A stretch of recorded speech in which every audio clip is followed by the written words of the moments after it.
Yeah. Hello? There you go. Yeah. Yes. Very good, very professional streamers. Okay. That's us. It's fine. That is us. Do you hear this? Can you... Okay. Okay, alright, there we go. Alright. It's fine. We fixed it. Justin and I were listening to music. What was the problem? Yeah, it was really good music. We're back. Because that's not going on the VOD anyway. So, yeah. if you're watching the YouTube video, enjoy this moment of silence at the start of the stream. Yeah, it's your moment of zen. Yeah. But that's what happens when Windows doesn't update. It breaks all the USB inputs. I had to struggle a little bit to get the video working, so. Yeah. We're back. We're It's back from fine. Gencon. You can hear us. Yeah. Gencon was great. Yeah, it was the most unique Gen Con that we've ever had, and that's not a bad thing. No, it was good. Yeah. We spent most of the time just playing the games that we bought in the 3 total hours we were at the con. Yeah. Back at the Airbnb. Amazing. Yeah. We left the house basically only to get food, and that was about the extent of it. I got to go disc golfing in the morning. Justin did a bunch of disc golfing. Yeah, so. I went we went 3 different mornings with one of our friends, me and him, and it was very great. Got to walk like 5 miles so I could burn off all the really, really bad pizza we were eating. Bad for me pizza. It was very good pizza. It was we got a pizza from the pizzeria that we've had in years past, and it was passable. It was like okay. It's like this sort of like artisanal pizza. My problem is they just put onions on like every pizza. I love onions. And so then there was like this. We were staying in a different Airbnb than where we normally stay, and it was like this picturesque subdivision, but there were no driveways. And so everybody just had to park in the street. And so it was essentially a one-way road, a one-lane road with two-way traffic. And there are like, because the whole thing is just like lined up with cars. And so it was just like a pain in the ass to drive anywhere. And so, because you wouldn't know if you were going to lose your parking space. Anyway, so, but at the end of the block into the subdivision, there was like this dive bar. It was a tiny little bar. Tiny dive bar. Looks like it was honestly 2 different buildings that were that a wall was knocked down at some point to like combine the spaces. And there's this lady who has this bar set up and with pizza ingredients there. And she makes you a pizza, and it's a damn good. It's pizza. A good pizza. It's a real good pizza. She's not. And there's it. You can tell she's making this pizza by feel, not measurements. Based off the pure amount of cheese that was on this pizza. And so like I was carrying the pizzas. And I did not carry them exactly flat. And they were freshly made. It was basically, we called, they said, come get them in 30 minutes. So, 25 minutes goes by. We take like the walk down to the end of the road. I grab the pizzas and I'm carrying them. And I'm carrying them at a slight angle. When we get back, I put the pizzas down on the table. And we open up the box. And the cheese has slid. We got cheese drift. I got a little bit of cheese drift going on. And it took me a minute to notice that it had happened because the pizza is still covered in cheese, but there's just extra cheese on one side of the box from where I'd been carrying it at a slight angle. And so you have yeah, AD Keen went with us to Gen Con. So yeah, you have this cheese drift over there. It's just like some cheese and extra topping. And the thing is, the slices you were grabbing, they felt like just full slices of pizza. You're like, wow, that's a lot of toppings on the slice. And like extra parts of it had like drifted off the pizza. So yeah, it was an excellent pizza. It was so we got 3 pizzas. Yeah. That effectively split among 6 adult humans. And it was like also lunch the next 2 days. Yeah, because it was like I ate probably too much the first time. Oh yeah, for sure. Because like your brain doesn't process. So we got a pepperoni, we got a bacon, and then we got an everything pizza. And honestly, the everything one was a mistake. It was effectively a casserole. It was like this thick. But, yeah, but the pizza was a thin crust pizza, but the slices were this thick of just stuff. It was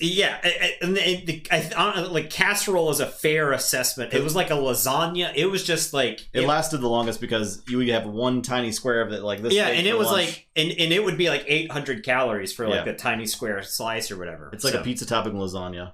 Yeah, it was pretty good. So yeah, and it was one of the. It just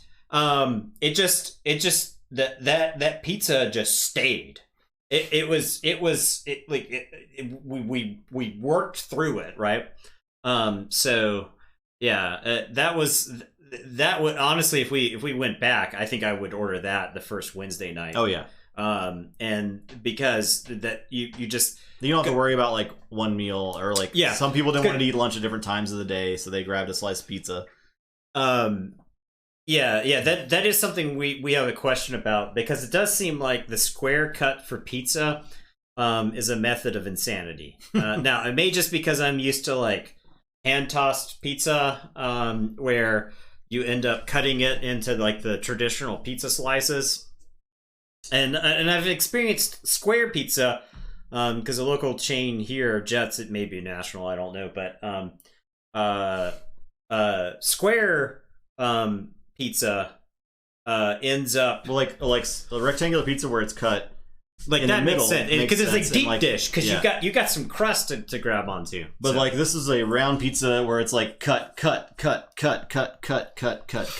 instead of doing like cut. And so you get like this comically small slice over here, right? Because it's just because the pizza's cut. It's a little triangle. Yeah, so you have like this triangle here, and you're like, well, that doesn't count. And you grab like another one. But like when you get to the middle, it's like thin crust, and then you have to like put your hand in the pizza goop to like get the piece. So that's a whole thing. Yeah, it's a whole thing. But anyway, that's the pizza adventures. We did a lot of board gaming, too. We spent 12 hours a day board gaming. Yeah. It was like a full-time job. It was great. And it was awesome. Yeah, there was a lot of different games we played.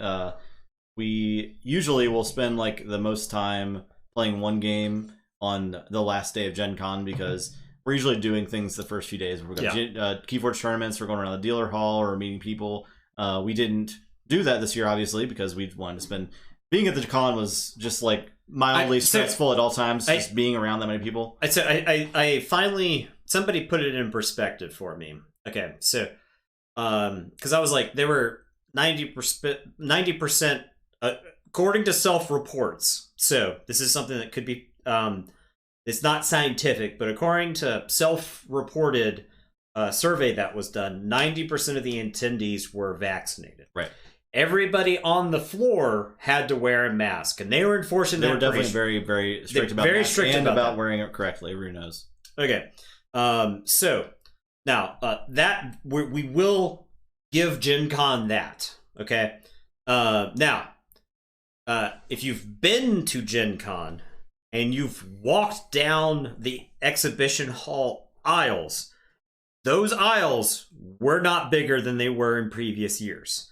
And the hall was even smaller to some degree. Well, there was like all this empty space that there was extra, so they should have just widened everything. They could have taken the whole hall, but they didn't for some reason, and there may be some reason for that. I don't know. But so you still have to walk down, even though attendance was capped at half, and I don't think it sold out. No, I don't think so. I think the numbers were down. It still, to me, felt like Gen Con from when I first started going to it, like circa 2007 or so, back when the attendance was like sub 30,000. It felt that size. The traffic in Indy didn't feel like you had 80 extra thousand people just mulling around town. We were able to drive down the con and park. Well, so. Any restaurant you went to, you could be 5 miles away from the convention center. You'd walk into the restaurant, you'd see people with like their badges. They'd have like their backpacks. They'd have like their gaming kits with them and stuff like that. And you'd be like, "There's some Gen Con people. There's some Gen Con people." But this year, you would get like a Lyft driver, and the Lyft driver's like, "Gen Con happening this year?" Because one of our brunch waiters was like, "Yeah, is Gen Con happening this year?"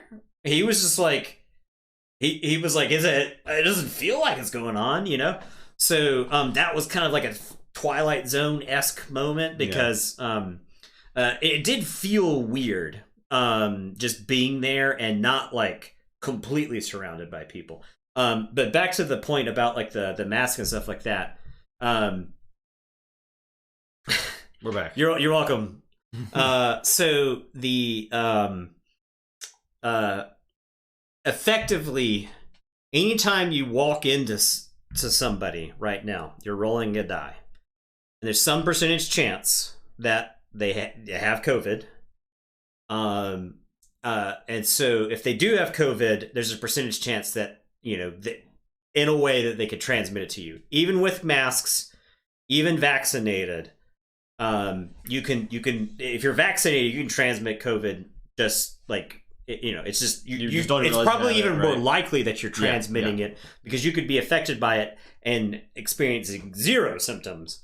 And so, being at a con with that many people, that's a lot of dice to roll. Yeah. Every time you're walking past someone, and it's just one of those, I've played enough dice games, played enough card games to know sometimes abnormally lucky stuff happens. So the rest of the undercard match points.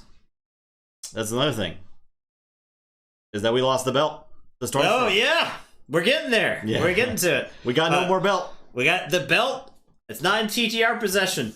Stormstrong's got the belt, unless he's lost it in like the couple days since we had it. I'll do a little bit of an action report after Eddie gets this treat. We'll tease out that action. So he's kind of napping. He's kind of napping.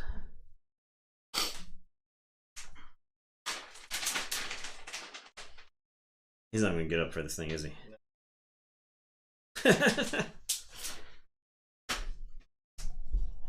Okay. So yeah, the current plan is to give a belt to the winner of the G1 tournament that we're coming up with. So that is the current plan. We'll make a new belt. We're taking ideas for the belt, what it should look like, and stuff like that. We have there's a list of things that we can customize on the belt. So mostly just what it says, but the faceplate, and the faceplate is icon on the faceplate. Yeah, the faceplate is the big part of it, right? So just about he might be able to, if he was if he was in a ball. It is absolutely a large enough box to fit like 2 cats inside. So, but yeah, so that's the plan. I'll do a little bit. I'll do a little bit of a blow by blow of the Stormstrong match. Was it Madara weighed 30 pounds? 30 pounds. Good God. Amazing. Jeez, that's a lot. I'm sad we didn't get a chance to play that, Andrew. The next time you come up here, we definitely need to play that in person. An entire only Madara day, because it feels like Descent in that way, where it's one of those you gotta commit to it, or Kingdom Death, or a lot of those games where it's like there's a lot of like crunchy stuff going. Because like I was reading the items, and the items in that game like flip, right? Yeah. It's like you use this thing and it flips, and you can like recharge it by like using mana and stuff like that. So yeah. But yeah, so Storm met us at the Airbnb to play. I was playing Rivero, and what was Stormstrong's deck name? I'll have to look it up. He's apparently it is a well-known deck within the people who play Storm in real life. It has an amount of power. It's like 4 power. Okay, yeah. So he's been playing it at chain bounds and, and stuff like that. Update the website. Ah, nice. I did update the website. I didn't have a chance to. So Fair Hand the Unnerving. Fair Hand the Unnerving. There you go.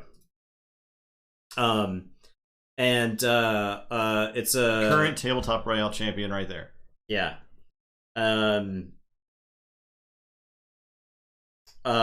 Yeah, it's a solid deck. It's a solid deck. I think Storm was preparing with this deck to fight Light Tasker, because this does feel like a deck that has some game against Light Tasker. I think he actually said that he didn't think this could be Light Tasker. I do think it would have some trouble. I don't think it quite has enough. I don't think it quite has enough board removal, probably, because I think the game. It's got like these twin bolts, which do a lot of work, right? Dysania is a big deal. Dysania is a big card, but I think you only get to play it one time. Yeah. Oh, for sure. For sure. So the one of the more interesting things about this deck is like the denial stuff that it has. It's got 2 Inky Glooms in the Fog Bank, so there are a lot of turns don't where reap, don't fight. Where you can't do what you want to do. Yeah, where I was like I needed something. So it's like I need to do something, and then but I can't. Yeah. So yeah, it's definitely an interesting deck. You can't really underestimate how fast this Logos is. Double Tal 3 Igor. So yeah, it's another one is to that point, J. Philipek, the low amber control is misleading because you've got that Eddy. And this deck archives, because it even has 2 hidden stashes in the shadows to help you archive. You've got double regrowth to help you bring back the Eddy. So Rajats, hello. So there's a lot of stuff. There's a lot of stuff going on in this deck where it just has like this speed multiplier to it. So even though some of the numbers look low, the deck is so fast it consistently gets to execute its game plan. I won game 1 on the back of Kincan. Stole like so much amber. Kincan stole quite a bit of amber because Rivero's pretty good at killing opponents' creatures. So I was able to keep Storm off of Shadows and Untamed, and so he ended up having to walk into Kincan a couple of times. And Kincan ultimately won the game because I had 5 amber. Storm went into like an Untamed turn, had nothing on the board, and I got to steal 1. And then I forged on my turn because he couldn't stop the key. And then game 2, I couldn't get off the ground with Rivero. I had like a fairly clunky draw, and there were multiple times where I wanted to use stuff on board, but I couldn't fight, or Inky Gloom was there. I think I got Inky Gloomed like 3 turns in a row or something wacky. It was like between Seismo and Inky Gloom, right? Yeah, it's Seismo Entangler with the Inky Gloom. So Pose, I think, had to be killed pretty on target. I don't know that Pose effect ever happened. Yeah, there was one situation where it could have mattered, but there was an answer for it immediately. So yeah, Pose was not that big of a deal. So yeah, it basically ate removal that something else could have died to. But I think Rivera has Sack of Coins, right? Yeah. So it was one of those where it's just like, okay, I'll kill that thing over there with Pose. You know, Rivera's got diverse enough removal that the Post Pixies was never really that big of a problem. The Untamed, the way Storm at least played it, he would save up like a big Untamed turn. He'd archive like all the Untamed, and then when it's time, you pick it up, you generate 1 million amber, you forge a key with the key charge, and goodness, because you set up for another key too, because it's like so much amber. You actually use Harmonia as your as a hunting witch most of the time, because when you're bouncing between the Logos and the Shadows, you're using strategic removal and like the inky gloom so that the opponent isn't utilizing the creatures they have on the table, and you can fog bank here and there to keep them from fighting. And so when you go into the Untamed turn, you just have less creatures than your opponent, so their Harmonia is a hunting witch. And the cool thing, I like the play where you use Unnatural Selection to make Flaxia work no matter what. Yeah, exactly. That helps too. Is that once Harmonia no longer works, the Unnatural Selection then crushes the board down so that Flaxia is guaranteed. You could even do a play where you're like, play Flaxia, Unnatural Selection, regrowth Flaxia, play Flaxia. Yeah, I think he did that one game. So game 2 was kind of a blowout. Like I think he got to most of the Untamed naturally before he even got to the logo stuff. And the Untamed has redundancy with regrowth. And so I had to be careful about what I left in my discard pile because of Mimicry, because Rivera's got some decent actions, and the Forgive or Forget was actually, I would say, probably the most key card in all of the matchups that we played. Yeah. And then game 3 was a pretty decent game, but ultimately it gave Storm a free key off of Dysania. It was really early on in the game. I had Forgive or Forget in my opening hand, and I basically, game 1, I played Forgive or Forget and purged Eddie with it. Purged Eddie and maybe something else. I forget exactly what it was, but it was something like I'd never wanted to see again. And so I used Forgive or Forget to archive some stuff, and he hit me with Dysania, and it ended up being 3 amber there. And I think he like threatened in a turn or 2 after that. And then towards the end of the game, I set up another archive, because Rivera's got some pretty decent archiving if like allowed to, with like the binary mores and whatnot.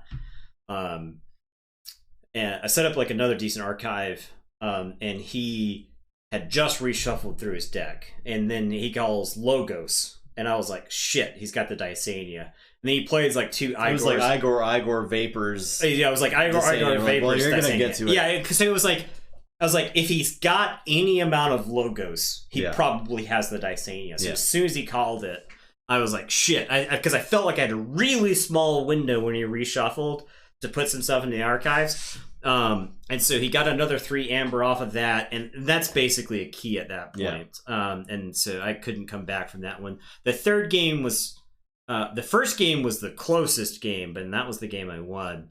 But the second and the third games were a lot less close. I could never get him, like, he got me with a Eddie in game 3 for like 9 amber or something like that. So I finally, it was forged. like the perfect tax. Yeah, and I was just like, I'm getting crushed here. So. I saw that. I was like, no, that's how you do it. That's how you do that. Yeah, it was. I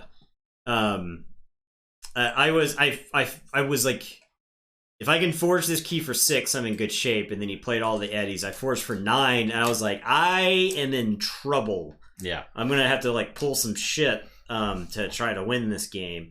The first game I really won because of Force Field, because I was able to reap with like Kincan. I had like the Force Field and the Kincan, and he could just never kill it. Yeah. Just sat there. It was Force Field and Lie of the Archons on Kincan. So the Twin Bolts aren't enough to kill it. As long as it's warded, nothing else kills it at that point either. And then in the rest of the games that I played, I could never. He always had like an Inky Gloom preemptively when I was in a situation in which I wanted to Force Field, and so I just couldn't. The Crash Muldoon was a big player in the first game, and then got like locked out of the rest of the games. So yeah, ultimately it's a pretty good game, a pretty good series. I wish Rivera had given him a little bit more of a run for his money in the other games. But yeah, Storm earned it. So there you go. For sure. And Storm will be defending that title against challengers. I think he's already set up a couple of games in his area. If you haven't seen the Mortivus teaser video, it's pretty good. Pretty good. That's in our Discord, so I think it's on YouTube as well. But yeah, we're glad that we got the belt out there. For sure. Congrats to Storm, absolutely. Yeah, that's definitely a clap for Storm right there. But we want to get a new belt into our organization because we don't have a title belt anymore. Yep. So I guess we can't really do fight nights right now. until we do, I suppose. But the G1 tournament should be really, really interesting. I think just over the course of that tournament, it's going to be very entertaining. Yeah. Because we're going to have so many different matchups. There's going to be 90 unique matchups. Yeah. 90 games. 20 decks. Justin was like really pumped for this format, and the closer we get to it, the more I like realize how much information we're going to get from this tournament. It's all 5 sets. It's 4 decks from each set, and then you have round robins in 2 groups. So like every deck has 9 unique matchups. Every deck faces each other deck in its group, and then it's gonna be really interesting to see just like what decks rise to the top. Yeah, which decks get hated on. Right? Is one group gonna be like one deck is just not dominant? Yeah, you have a deck other that's ones like other groups very competitive. Right? You have like an 8-1 deck, right? And then every other deck is like 4-5 or 5-4. Yeah, I could see that happening. Beating each other. I'm really just interested to see how it plays out in that way. The hiatus does give us a chance to really experiment with some of the formats. Instead of being locked into whenever a set comes out, we're doing the 100 deck. We're stuck format, for 4 months. Yeah. So we'll have some time to mess around with some interesting formats. I guess the G1 once we get done with it and we have a chance to do like a retrospective, we can see if it's like time effective. Because you could say for like big sets, we could just run 5 G1 tournaments, right? Or something along those lines. And you just take the top 2 performing, whatever it is, and then make a bracket from there. You could like there could be like wild card picks and stuff. You just treat it like divisions. Yeah. So we may try stuff like that. So even against the better decks, yeah. And I think that maybe happen. That might happen in this tournament too. It's the key frog variable, right? You've got a deck that has a chance to win a game that normally other decks don't. And so it has a better win percentage because it can do that. It has even just the ability to do that other decks don't have. So I guess we should play some AoA. Yeah. We can talk a little about the games that we got there too. And I did want to also talk about card game necromancy. Yes. We've got a slate of games now. I was able to pick up some games. There was a single dealer there that had older out of print CCGs. And they were not as cheap as they were in past years. Yeah, and I would say that his prices were expensive, but not unfair. I ended up paying more than I would have liked to, but it wasn't like scalpers prices, right? Yeah. It was like con prices. Here's our stuff, right? Yeah. And I don't mind in that situation, I don't mind paying so that somebody like that comes back next year, right? There's a lot of people like as far as dealers went were at Gencon because they needed to make ends meet. A lot of like the people who are like Kickstarters, people who are like indie developers for games and stuff like that, who have been hit hard by the pandemic and the related shipping issues. People like that are there because they needed a big Gen Con. Yeah. So I felt bad that I couldn't like spend as much time there as I wanted. So we do have card game necromancy content. It's very soon. Very, very soon. Probably next week. This deck's name is a mouthful. It is Blocktino Orlok Gupta Organ Scholar. Okay, and this deck is the Unselfish Prodigy Crony of Crucitree. This deck has 2 ambassadors in it. That's kind of neat. I don't think I've ever 2 ambassadors. Yeah, it's got the Logos ambassador and the Shadows ambassador. That's pretty cool. So that's actually pretty dope. Let's see. We played I think our game of the con, the one we got the most enjoyment out of as a group was Iberian Gauge. The game, and that has been out for a few years. Apparently it came out in 2017. Yeah. It was new to our group. And one of our friends bought it at the con. And if you want a game Defining moment. How's it going? What's up? We're podcast mode. We're gonna shuffle some cards. So, oh yeah, these are some Ollie's AoA decks. That's what these are.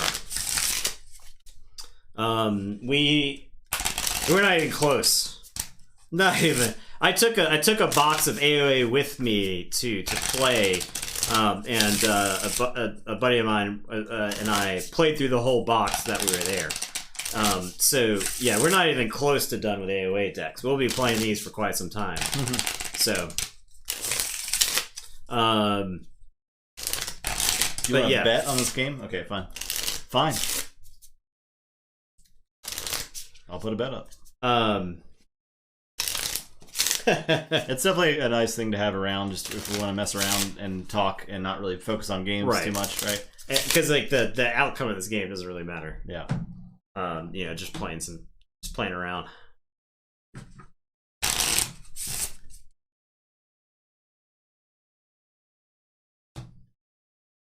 Hold on. Yeah. While Justin's getting that,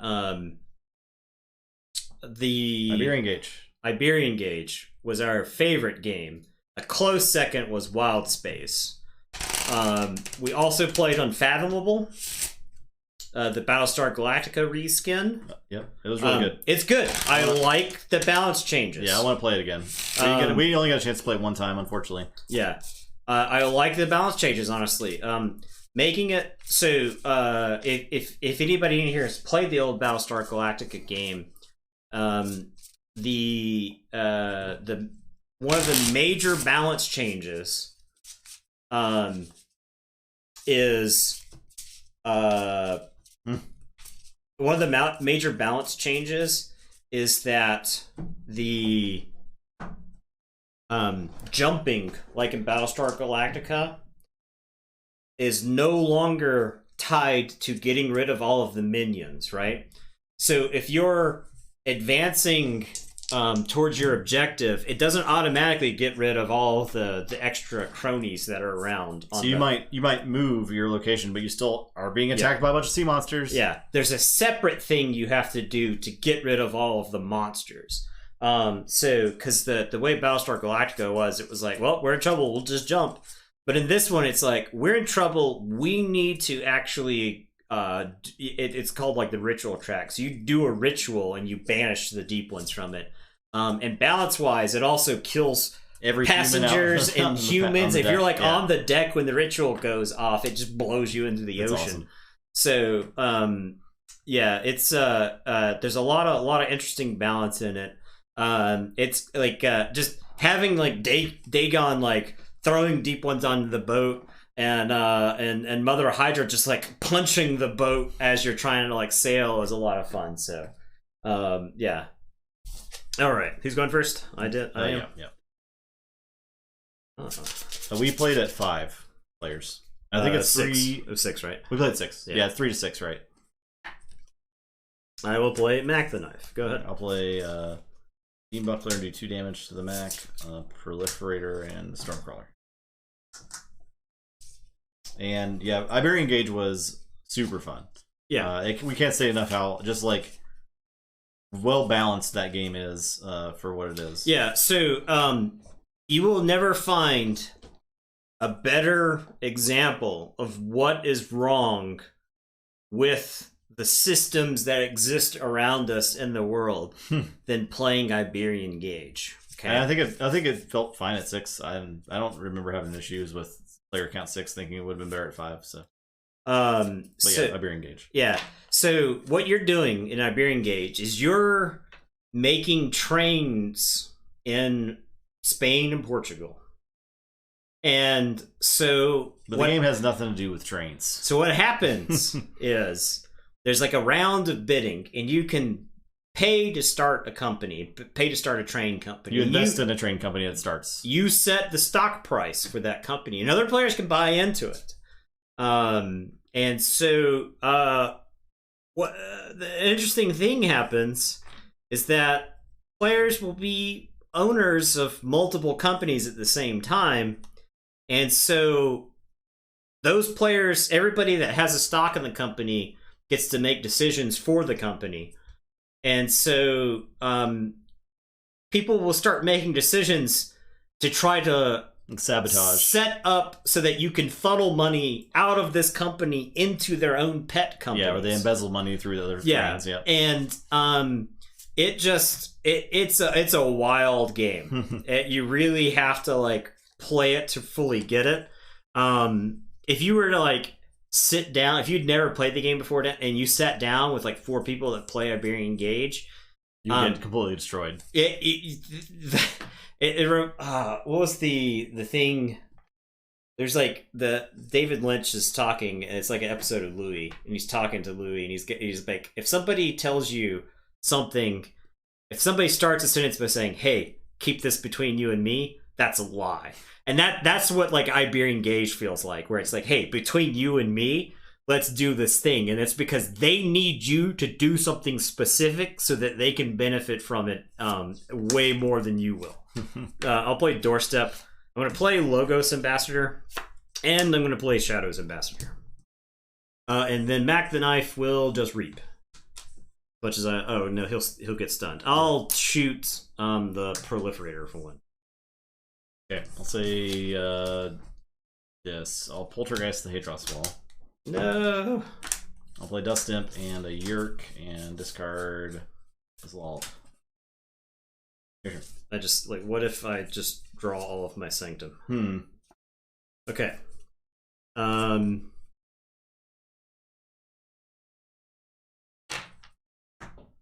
I am going to have Gatekeeper fight Stormcrawler. Put 4 damage into it. And then I will... I'll play... I'll reap... Nope.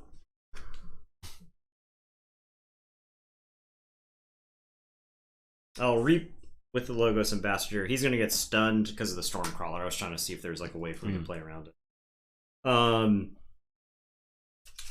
And the Logos Ambassador is going to let me play the Helper Bot. And then I'm going to play Free Market. So Logos, Shadows, Mars, Dis for 4. What the F?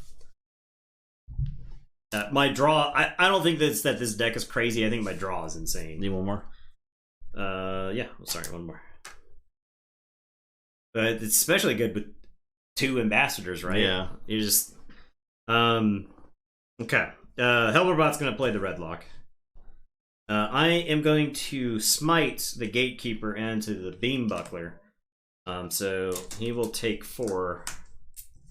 Because he lost 1 damage to the Stormcrawler. Mac the Knife is going to reap.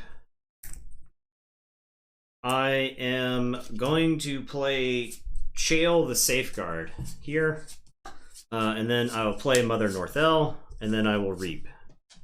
And I will say check with 9. And it is your turn. I will draw. Alright, I'll say Brobnar. I'll play 6. Coward's End. Oh, I got some cowards. A little bit of cowards.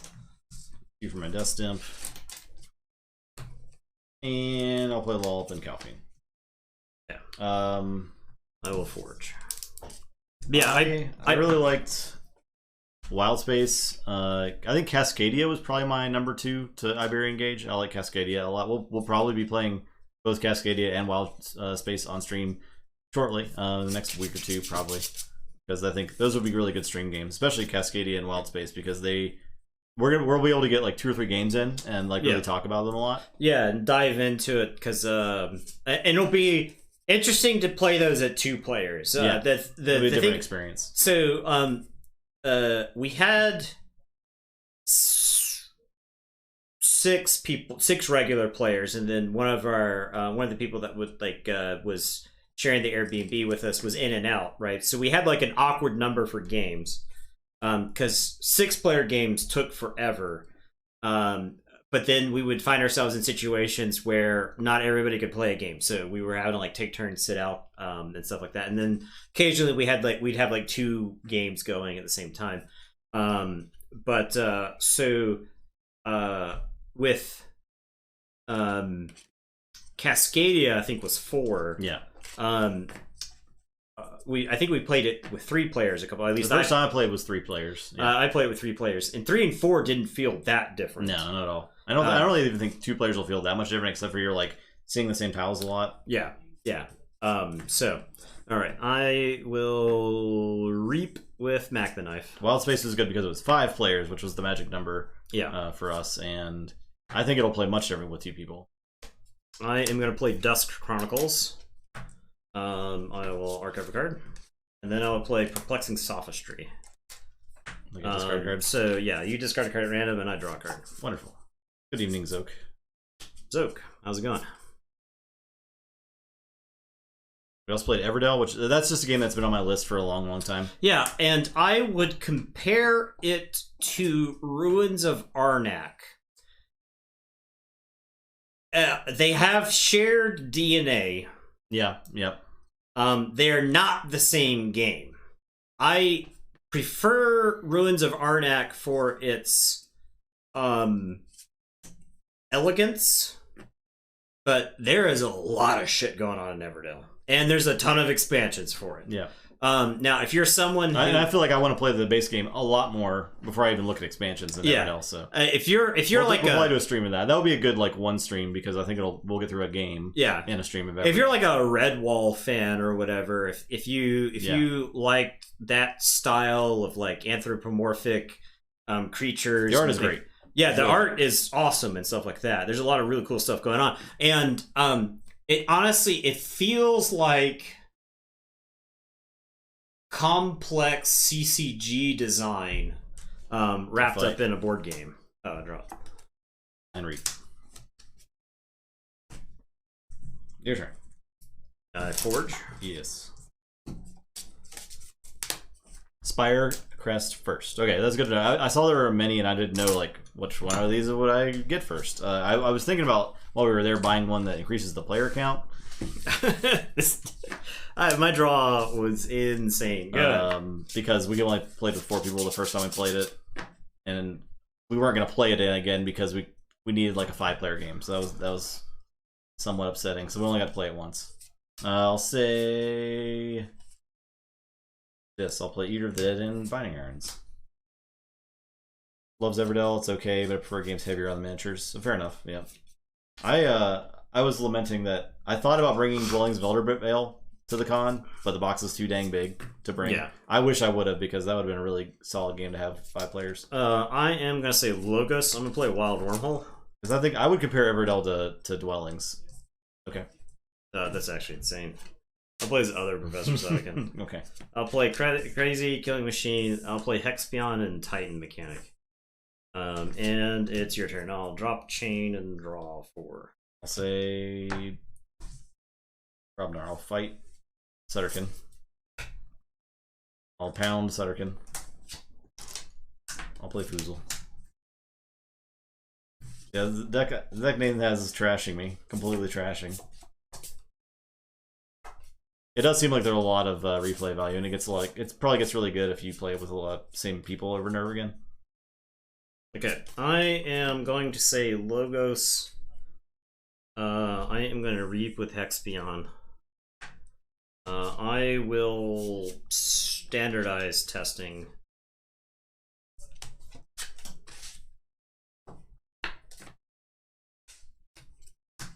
Hexpion archives the top card. I will play Wild Wormhole. This deck is nuts. Ronnie Wristclocks. Is this the best AoA deck ever printed? And then I'll read with Titan Mechanic. Okay, I have no Amber Control. Amber Control. You have no and Amber the whole Control? deck. I haven't seen any, so there might be none. This deck is 2 Helper Bots. Okay. 2 Helper Bots, 2 Sutterkin. This is Drummerknot. Does it have Gangernaut? Yeah. Okay, so it's got Gangernaut. That's not bad. He's got it scanned, I think. Yeah, this is the Unselfish Prodigy Crony of Crusa Tree. You can... Well, you can put it on the card cam. Yeah. It just works. It works. There you go. The Unselfish Prodigy Crony of Crusa Tree. But to do my settings in the cam because that was reset every time the queue restarts too. Might as well do that while I'm here. There you go. 67 SAS. Okay. Okay, I don't believe that. Well, I had an insane draw. Yeah, it was a really good draw. That draw lined up pretty well.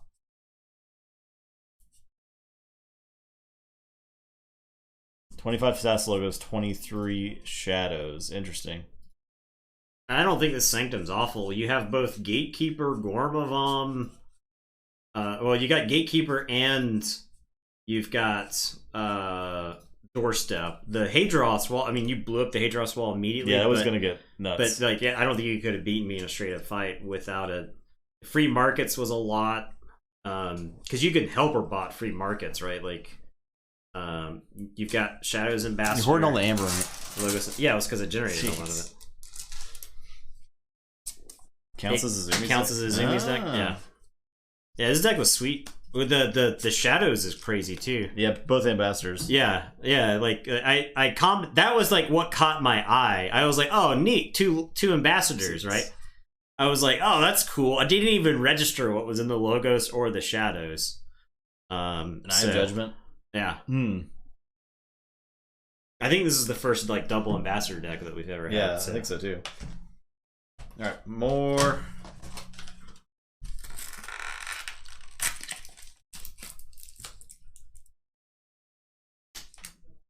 Wild Space gave me Race for the Galaxy vibes. If anybody in here is a Race for the Galaxy fan, that's what I got from Wild Space. You can sit down and play like a lot of those games. It plays so quick. So. What else? Dice Miner. I like Dice Miner a lot. If you like, it's a nice little light game. If you want some big Yahtzee games, Yahtzee style games, Dice Miner's a pretty good fit for that. So.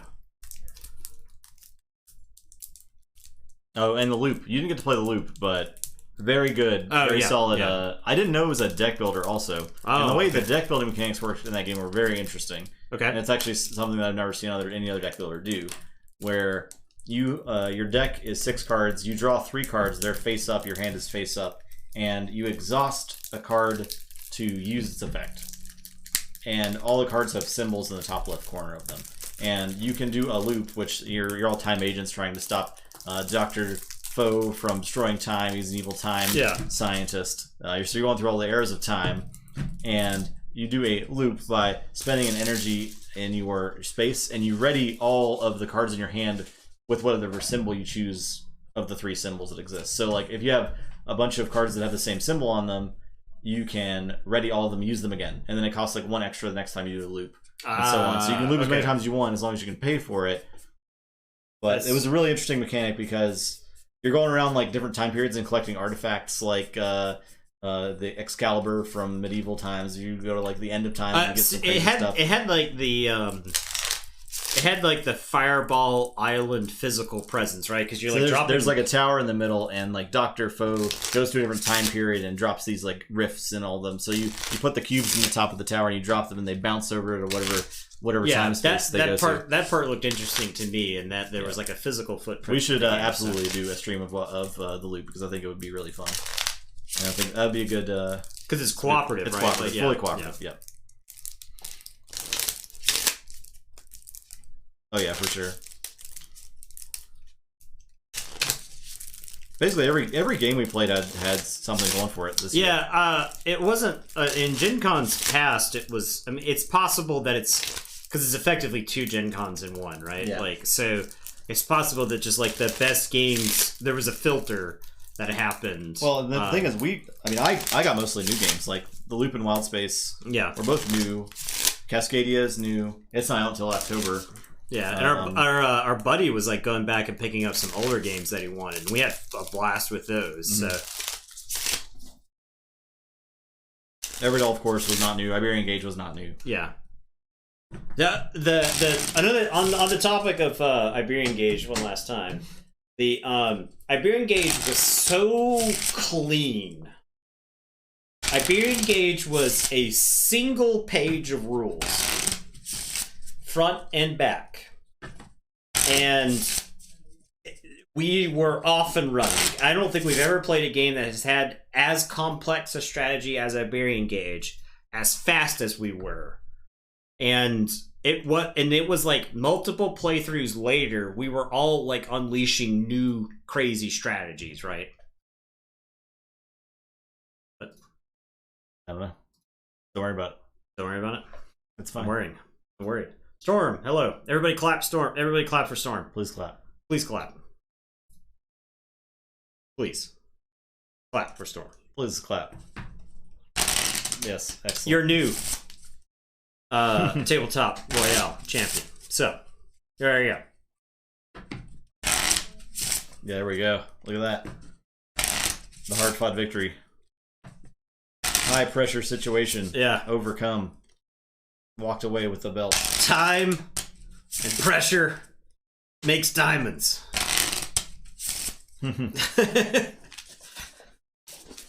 So, there you go. Stormstrong is the people's champion. So.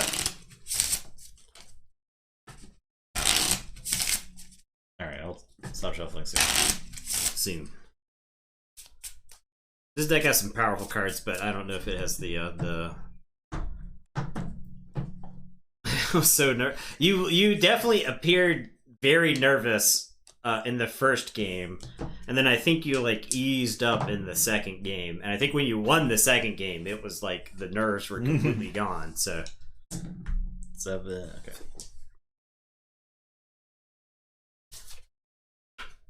Oh, our friend got a copy of Sleeping Gods, so I'm very excited to get into Sleeping Gods once we're done with Rise of Queensdale. We gotta finish Rise of Queensdale, which is good. It's really good. It's a real Queensdale's really good. My regret is that we couldn't have played Queensdale, because imagine if we could have just played Queensdale for like a clean 8-hour uninterrupted period, right? There would have been people not included in the Queensdaling, so that's the problem with having a 4-player like legacy experience at Gen Con. You'd have only 4 people in your room probably. I'll as well. I played since Justin had. I had no experience with Rivero at all. Yeah, so. I think you played like one game with it, and I played it against Light Tasker, which I consider that's the master class in playing Rivero. That's the hyperbolic time chamber of learning how to play a deck. Yeah, so I was just like, I'll let Nathan handle it. I was spectating. Now, granted, I didn't have the reps with Rivero that I would have preferred, because the mid-game Rivero clunk was something that I didn't know how to play around. And I think when you have a deck that is like subject to some clunk, like say Confage, I'm pretty familiar with what I have to do to like fight through clunk, but Rivero, I don't have enough familiarity with it. So this deck is Tycho L. Zetaborg the 24th. That's a good name. Pretty good. What's your Tycho L. Zetaborg? Mine is Sebastian, Soldier of the Silent Plantation. Okay. So I can only assume.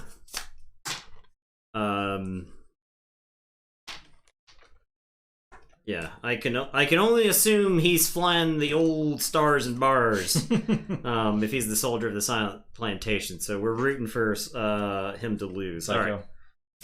I am.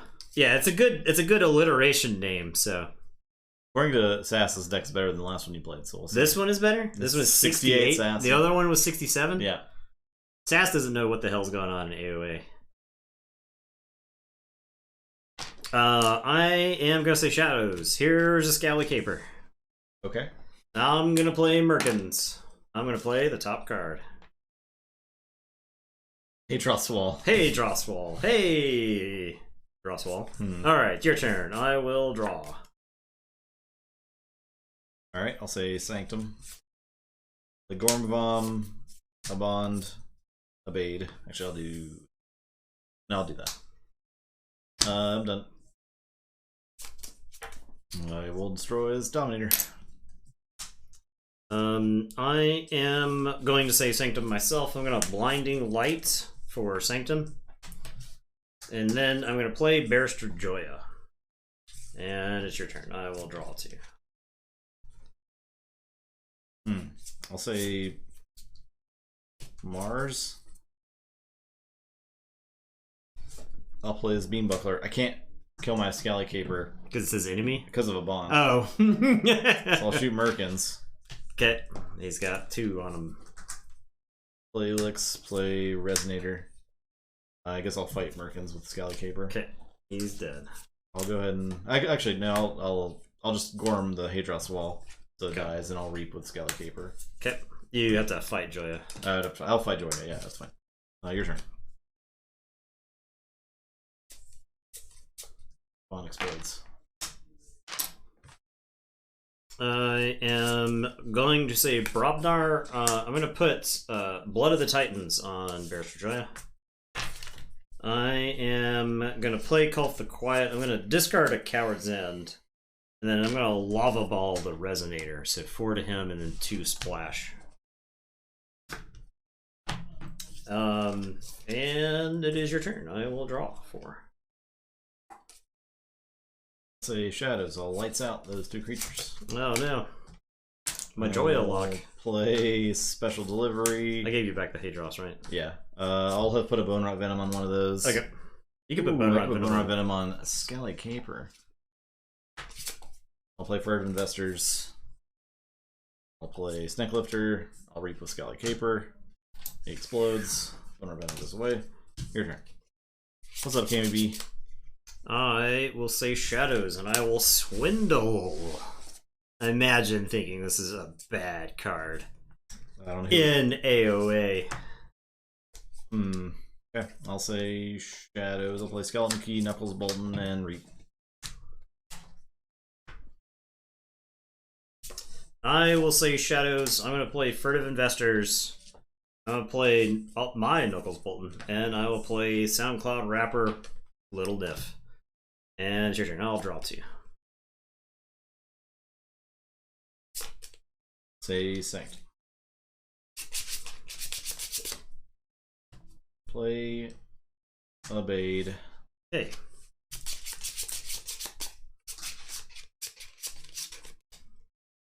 Once done.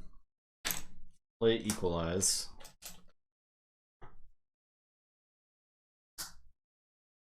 Play Grey Rider. So it doesn't really matter. I'll just fight Lil Nif. I'll get in Special Delivery Lil Nif. Purged. Purge it. And Version Multiple the other day, I watched Nathan Swindle's opponent turn 2 twice after Eureka's. Oh yeah. Those are good games on that Vault Tour. I am going to say Sanctum. I'm going to play 2 Barrister Joyas. Sure, you dealt with 1. Now there's 2. I am going to Golden Arrow Knuckles Bolton to fight Grey Rider. And it is your turn. I will draw 3. Skeleton Key evades. Okay, I'll say Mars. I'll play Mother Gun, Think Drone, Mind Warper, Carpet Flotsam. I'll fight a Joya. Your turn. Throw wave after wave of creature into Joya. Plan.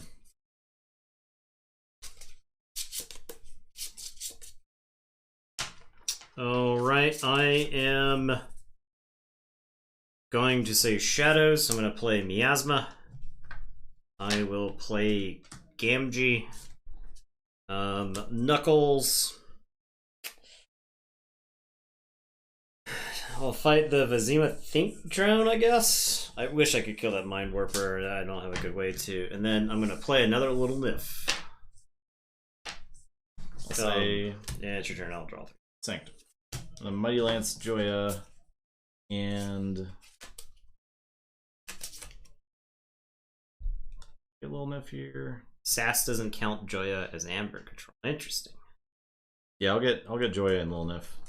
So Joya is absolutely Amber Control in AoA, right? Because you have to reap with creatures to generate Amber in this set. Typically. I'm gonna play That's Prince Derek.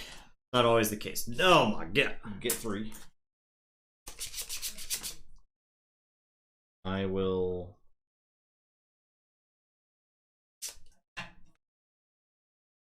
fight Joya. Play Grey Rider and fight Joya. Then Reap with Abade. That's mine. Yeah. And I'm done. Check with 9. Okay. Well, gonna say Brobnar. I'm gonna play Screechbound. I'm gonna play Coward's End. Excuse me, cowards? Cowards? Cowards? Could you leave? I'm gonna play Lop, I'll play Kulf. I have this into the fray, and I think there's actually a pretty decent chance I can get back into Brobnar my next turn, and Lollop can like just literally kill everything, but I'm gonna discard it. I'm gonna drop a chain and draw 5. I'll say check with 6. Alright, I'll forge. I will say Shadows. I'll play this Dust Chronicles and draw. I'll play Miasma.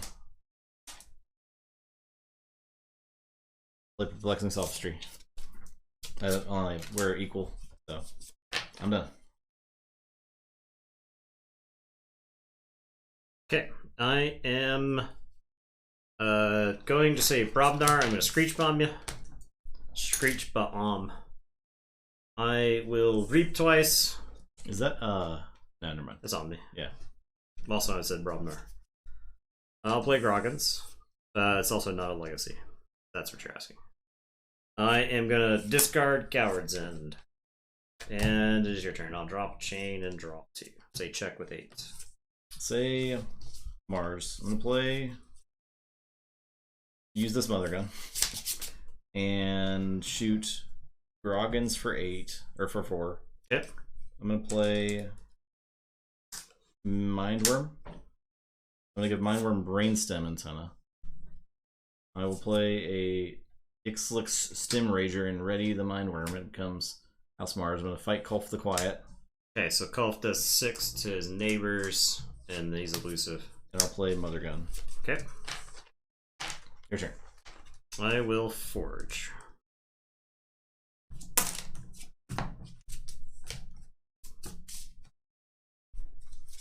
The card you've never seen, the Brainstem Brainstem Antenna? Brainstem Antenna was doing some sweet crap. And Brainstem Antenna is honestly an awesome card. It is awesome. And if the algorithm wasn't busted for Mars in the first set, Brainstem Antenna would have been stupid. Yeah. Like the thing is, you get a Brainstem Antenna deck. the Martian, the Ixlix Sim Rager. It'd have two Martian creatures, right? And you're like, how am I supposed to use this Brainstem Antenna? I've got 2 Martian creatures. Sim Rager is weird because like he's has worse the playability of the guy of the theme buckler, but it's not a fight ability. Yeah, it's very weird.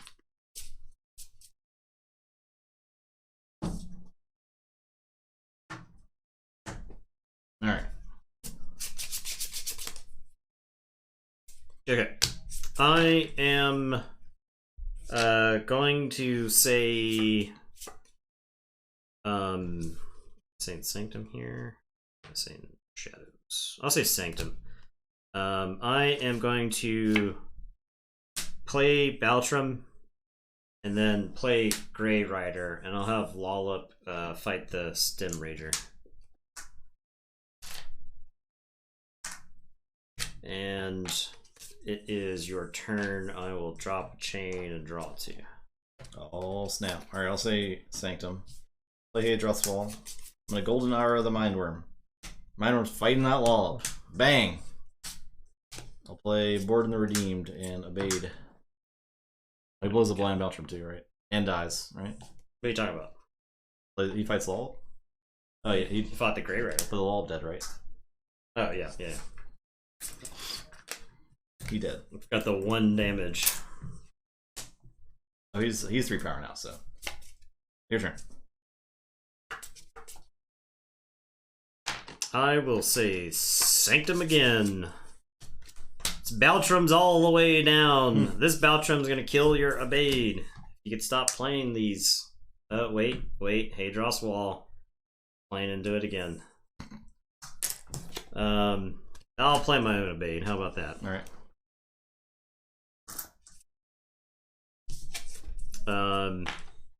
And then I'll just reap with this. And it is your turn. I will draw 3. Say Shadows. Play Fancy Gang, Knuckles Bolton, Snecklifter, Dusk Chronicles, and Archive a card. The Mindworm's greatest game ever. It's pretty good. Pretty good. I am done. I have Skeleton Key. Okay, I am going to say Sanctum since you've played your Snecklifter again. I will play Hadros Wall. I will Reap with a Bait. He's going to throw one away.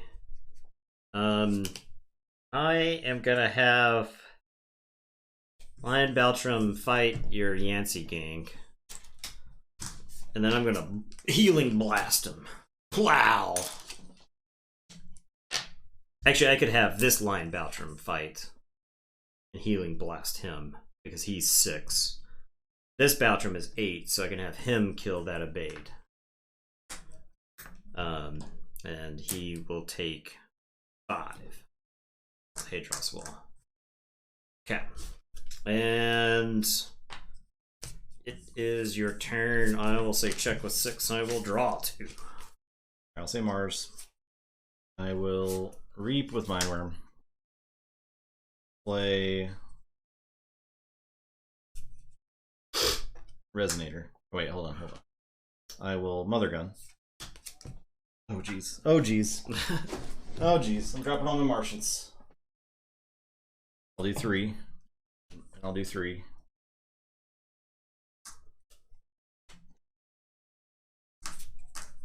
I guess I could do the second 3 to Lion just because that's doesn't super matter. As long as he's dying to the Mindworm attack, eventual Mindworm attack on Lion, it's fine. Then I will play this Resonator and Ready and Reap. Then I'll play this Dominator and Ready and Reap. Then I'll play this Xenothink Drone and Ready and Reap. Or no, I don't reap the last one. I fight the last one. Okay, so 4. So he's got 3 on him. He does 6 to there, 6 to here.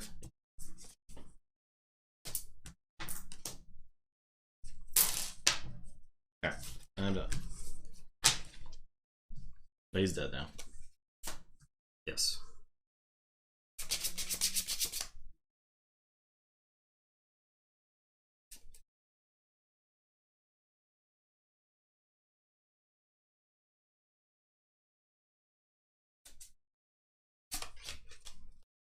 I am going to say Brobnar. I'm going to burn the stockpile. And I'll play a Foozle. And it's your turn. I'll draw. And then shuffle and draw.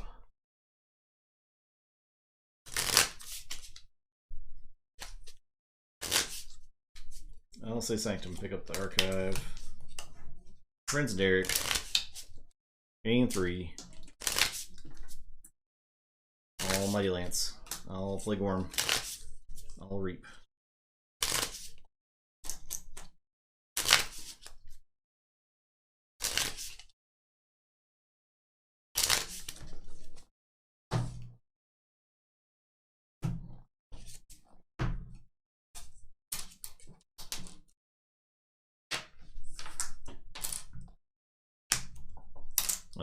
Is he dead? Yeah. Okay.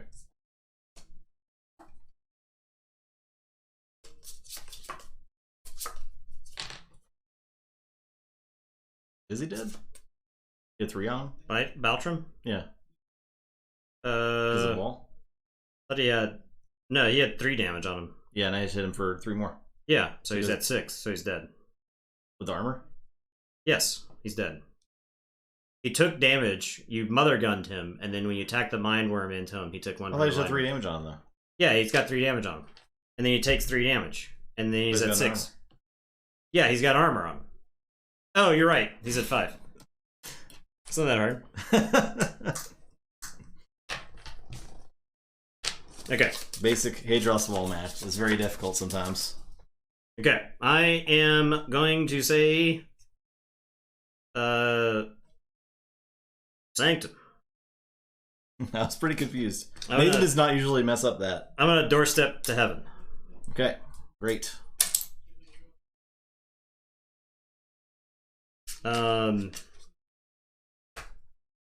I will play Prince Derek.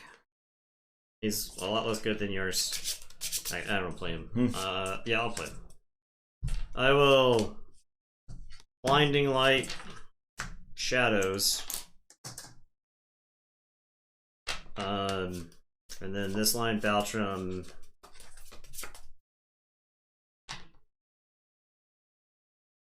Reaps. And it's your turn. I'll draw 3. They sank. I'll gorm the wall. Now he will die.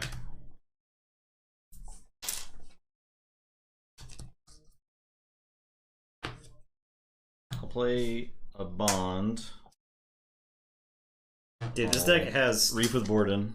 This deck has 3 cards ends, by the way. I'll Reap with Prince Derek. I will Grey Rider Derek into Foozle.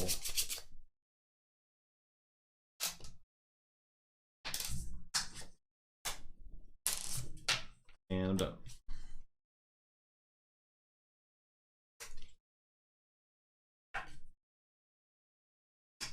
I will say Sanctum.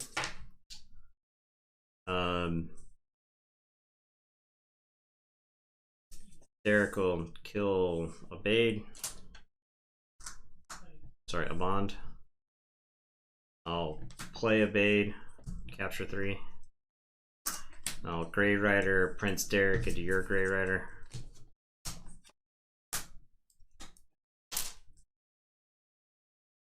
And it is your turn. I'll draw 2.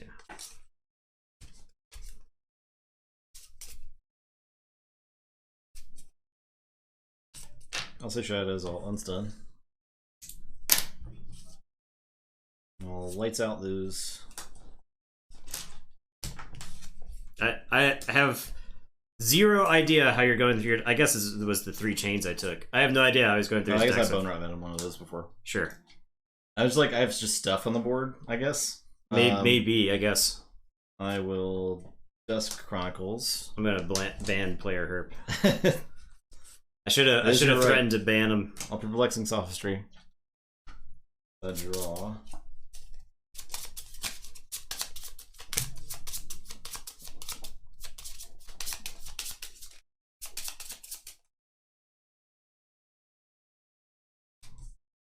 It's like the one card I didn't want you to get rid of.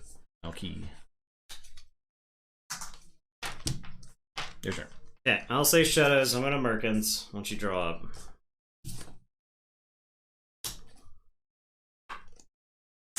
It's a Grey Rider. Okay, Merkins will fight nothing. Just leave Grey Rider there. I'll play Yancey Gang. I'll put a Dusk Runner on Merkins, and then I'll play Little Nif, and it's your turn. I'll draw 3. I think I've draw 2. I think I literally needed a Coward's End in the first like 5 cards, because that right there is the game. I feel. Play Special Delivery. Deferred investors. Let me asthma. Okay, I'm done here. The game is pipped up on the Shadows. I'll tell you that. I'm done here. It's all pipped up. If that dude was dead, I think it would have been fine. But yeah. This deck does not have the... Let's make sure the deck's got their cards back, because there was a lot of swapping back and forth.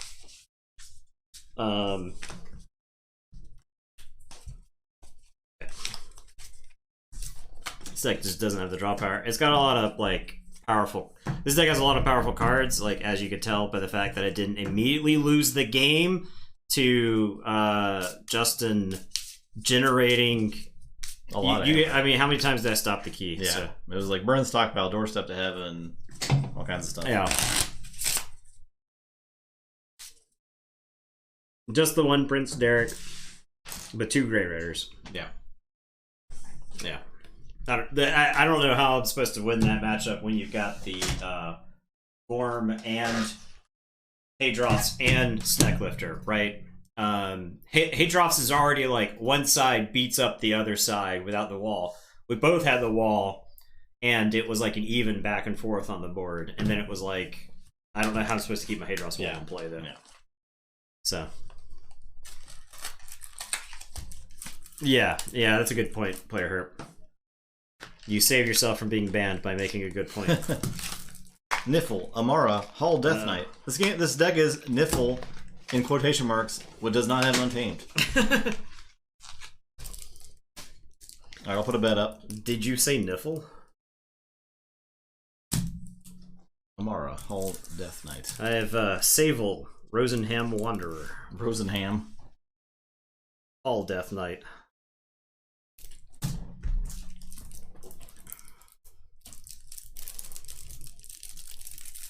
By the way, Sunday, we're going to start the G1. Yeah. First round of the G1, we're going to play like 5 or 6 games, not necessarily planned, just depending on how the games go. It's only one single game per matchup, so we're not doing best 2 out of 3. So if like some games go long, we might only play 5 in a night. We have a lot to get through. We're not in any particular hurry. Yep. And then I think this stream is going to be, at least for the next couple of months, we're going to do a board game night and then a card game necromancy night. So we have, so here's the list of games that are confirmed for card game necromancy. All right, you ready for this list? Highlander. I think we're going to start with Highlander because it is a quaint game. I'm gonna describe it as quaint. So we're gonna start with Highlander. Next will likely be Wars. And then after that, there's gonna be, in no particular order, we've got Battlestar Galactica, the card game. We've got Inuyasha. Now, the Inuyasha card game will be Nathan rants about anime the whole night. Okay, so that's a preview of the Inuyasha one. There may be some cards played during that time, but yeah, that's the Inuyasha night. Okay, we've got Light Seekers. That's the name of the game. Light Seekers. Who in here has heard about Light Seekers? And then if you say, yes, I've heard about Light Seekers, I'm going to call you a liar. Because that is the game that preceded Warhammer, was it Champions? Yeah, Warhammer Age of Sigmar Champions. Right? Warhammer Age of Sigmar Champions. So... I wish we could find the One Piece CCG, but I was looking it up and it is like pretty expensive. But I would love to play the One Piece CCG. Oh, yeah. Yeah. So Light Seekers is on the docket, and we're gonna back-to-back that. So whenever we do Light Seekers, we're gonna follow the next week with Warhammer Champions. So those are gonna be paired together. I wonder if that Light Seekers digital card game was the same thing as Champions, where they had to scan the cards into your app. Kind of. It absolutely was, because they have the notches on the side. Okay, there you go. There you go. Highlander card game fight night. So we've got original Netrunner. Wizards of the Coast Netrunner is going to be on that list. What else is there? I bought a starter of the WCW Nitro card game. I am bidding on the Blood War card game, which is a TSR 1995 card game. I don't know if even in this lot there's enough stuff to make decks with, but it'll be interesting to look at. And I'm trying to find some X-Files as well. I really want to play X-Files. Yeah.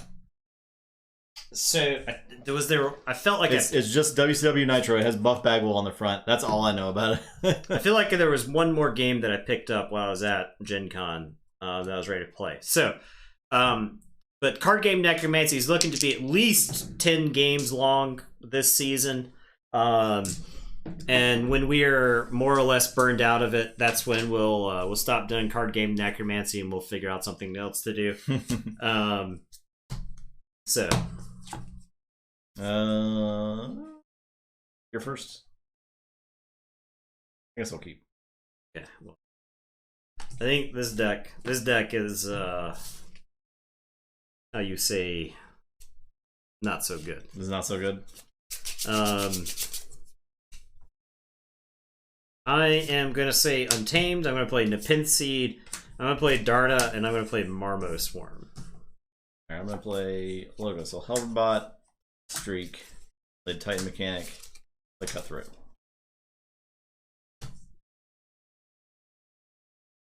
Your turn. Now, I know that I said that this deck is not so good.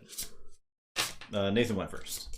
Star Wars Destiny. I was not supposed to play all those cards. I was supposed to. You cheated, didn't you? I was supposed to play as Nepenthe Seed and then stop playing cards. But okay. Yeah. All right. Okay. Bring 3 decks. Play 1 house from each deck, keeping the 1 house per deck rule. That'd be an interesting thing to explore. Yeah. So there are a bunch of alternate formats that are going around right now. I know the Final Swindle team has come up with an underdog format. I have not actually read what the rules to that are yet. I've been meaning to.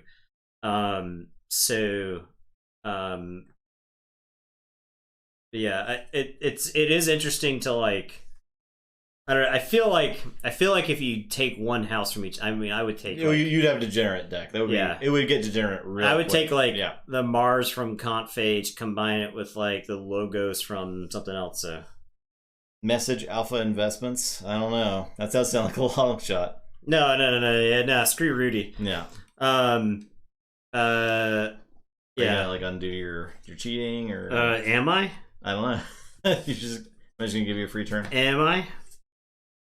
I can just say I drew like these two.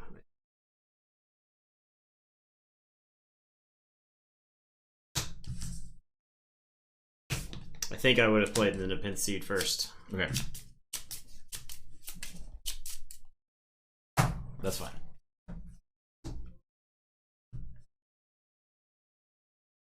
Yeah. Our best bet really is to finding other stuff is just to find our friends that have stuff and borrow from them. I will play Plague Rat.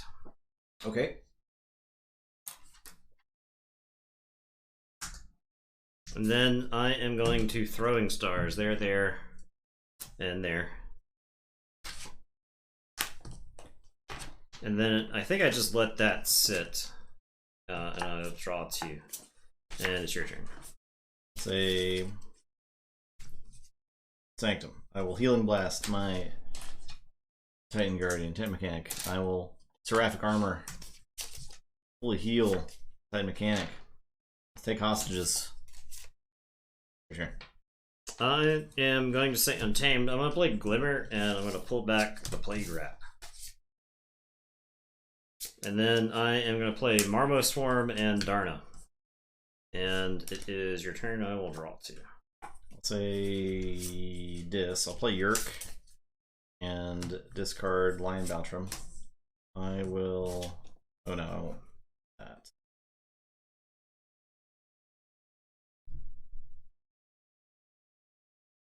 Rewind. I will play Logos. I'll play Time Traveler. We got Time Travelers. I'll draw 2. I will play Helperbot for this lion. Time Mechanic. Was read. Check with 6. Yep. I am going to say I have all of Game of Thrones first edition Fantasy Flight LCG. Still. I have Game of Thrones, the collectible card game. The original collectible card game. Yeah, I got a bunch of that some too. of that. Also a bunch of second edition. I don't know if I feel like ever doing a card game necromancy to that. Maybe one day, maybe. I do have the hilarious story about how Eric Lang and I played.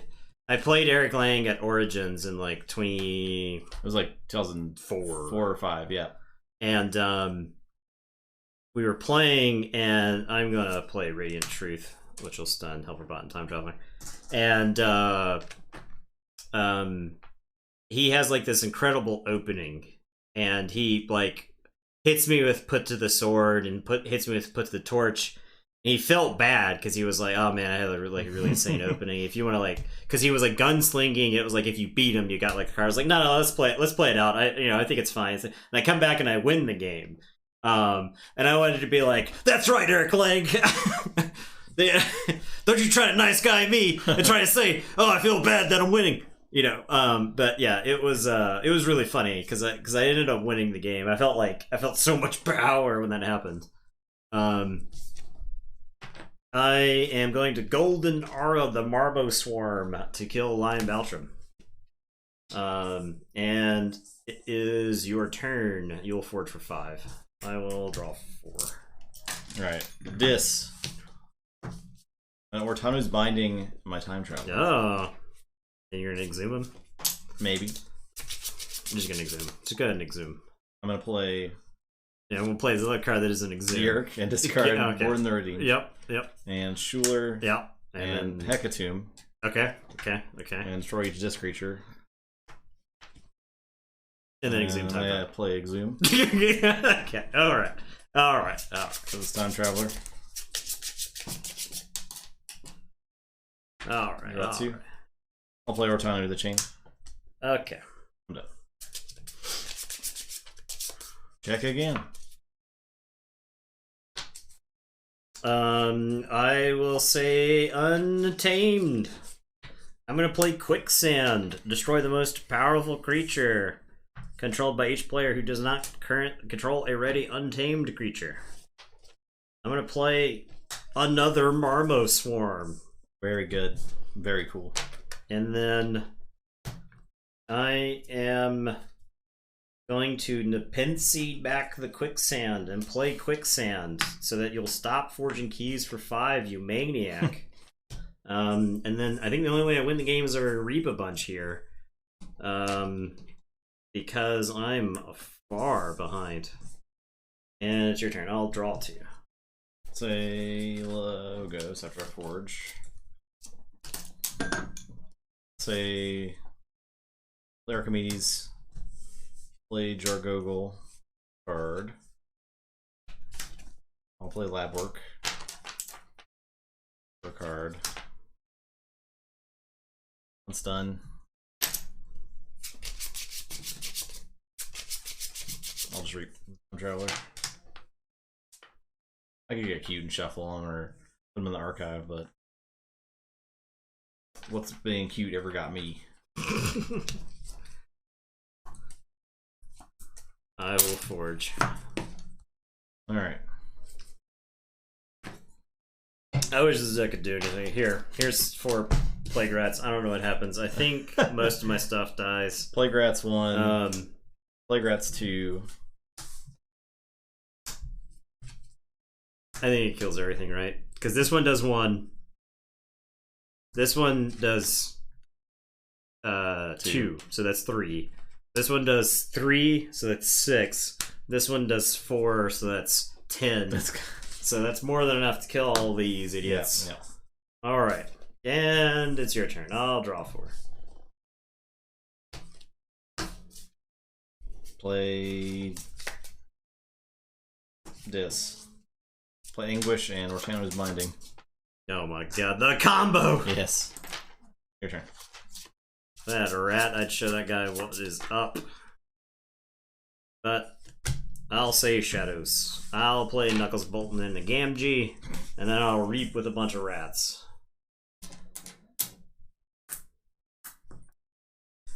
And it is your turn. I will draw 2. I'll say Sanctum. Play Hallowed Shield, free markets for 2. Healing Blast. Something out, not that. I'll play Fade. You fool. Alright, I'm done. I lose. I could reap and steal on the Gamgee, but you're at 7, so. Alright, great. This deck was bad. It does have a lot of Plague Rats and Throwing Stars, however. It's a lot of rats. I don't think the Shadows lost me in this game, if I'm being honest. It's got 6 rats, a Nerve Blast, 2 Throwing Stars, Knuckles, and Gamgee to round it out. So the Shadows is actually dope, right? Because all those Plague Rats and Throwing Stars is actually insane. Just the untamed creatures are just absolute garbage. And the Sanctum, not doing me any favors either. So. Alright. We have one more game. One more? You want to play one more? Oh, yeah, let's play one more. We're opening a new box. New box. New box. Come on down.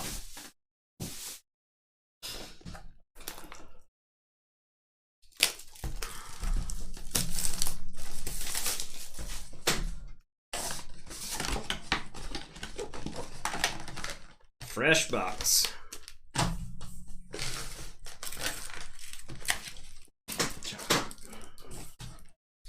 We got Mars. No Martian generosity. There is a G word. Is it Grommet? It's a Grommet. There is a Maverick in Dis. Ooh. Maverick in Dis. Alright, I'm gonna put the bet up. Oh, I got a Maverick. So one of the decks that I opened had a Maverick whistling darts in Dis. And it looked really badass. Cool. Yeah. It looked so good. Oh, wow. That's actually the second Maverick of those that I have. I have a Sanctum one of those, if you can believe that's it. too bad. Well, Aguilion, the appropriately helpful. This is Kiri's Phony of the Dicey Crater.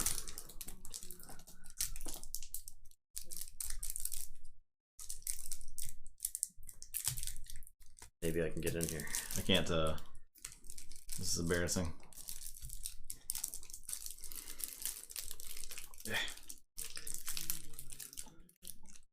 Maybe I will even be able to get in here.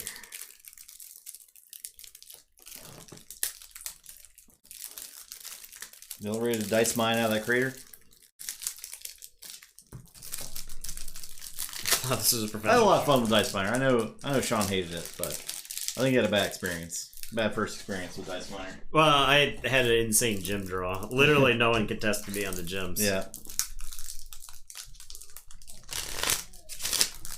What am I working with here? Ooh, double Tesmal. Can I get the lock?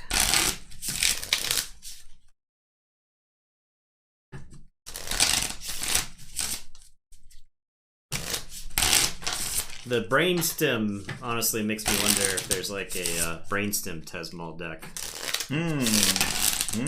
Yes. That's easier to do than Rocket Tesmal, right? You split Tesmal, next turn you combo it off. I guess it's not every turn. You would need to like Vizima Think Drone, funny enough, would actually be good in that deck because you could archive your other creatures. Because you could like key abduction them back too. Yeah. And you could like proliferator the key abduction. I don't know. Yeah. There's probably some wacky recursion you could do. Yeah. Sky Booster. Sky Booster. Yeah. That's the now key. we're Who's got the brainstem antenna, triple Sky Booster, double Tesmal? So I mean, it doesn't because it's a combination of Sky. Because I think that widens the possible type of decks, right? Because you can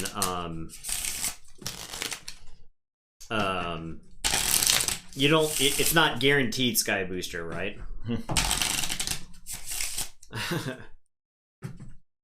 Your deck is 57 cents. I bet mine is less. 57, huh? I'd believe it. Aguilion, the appropriately helpful. This deck doesn't look great. It's got Hadros Wall at least.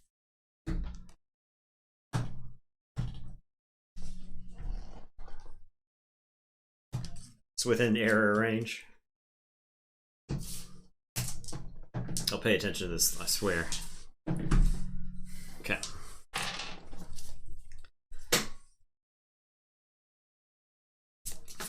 Okay.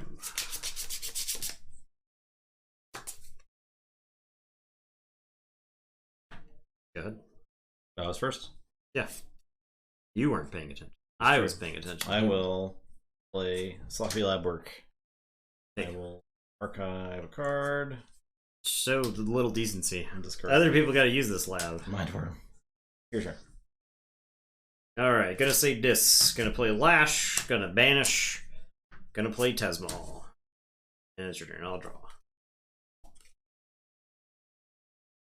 Say Logos. I'm gonna poke that Tesmal. Okay. I'm gonna Cutthroat Research. Yeah, put damage on it. It's fine. Play lab work. Archive a card. Your turn. Gonna say Sanctum. Gonna play Hadros Wall. Gonna play Duma the Martyr. Gonna play Prince Derek. Gonna play Radiant Truth. Because you are a coward who will not play creatures against me. And it is your turn. I will draw 4.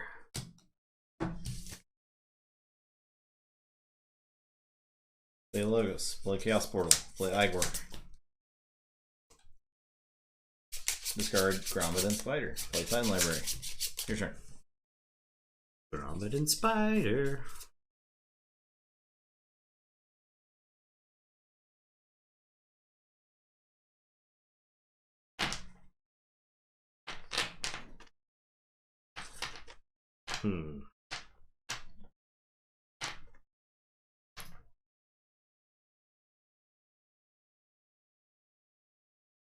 Is this deck the one?